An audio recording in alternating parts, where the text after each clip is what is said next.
Məlumat verdiyimiz kimi Naxçıvanda tibb müəssisələrini idarə etmə birliyi təbib ləğv olunub. Bununla bağlı Naxçıvan Muxtar Respublikası Ali Məclisi sədrinin birinci müavini Bəxtiyar Məmmədov fərman imzalayıb. Qərara əsasən təbibin tabeliyindəki tibb müəssisələri əmlakları ilə birlikdə Naxçıvan Səhiyyə Nazirliyinin tabeliyinə veriləcək. Bu ölkə üzrə də yeni anonsun xəbərçisi ola bilərmi?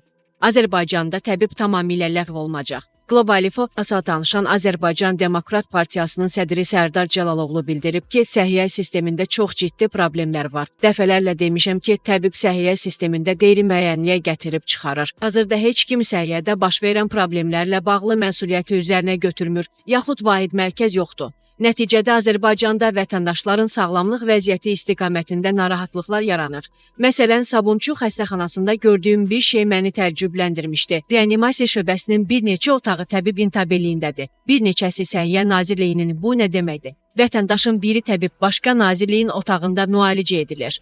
Bunların maddi-texniki bazaları, rəhbərlikləri, iş prinsipləri də müxtəlifdir. Təəssüf ki, təbib Azərbaycan səhiyyə sistemində dərin böhran yaradır.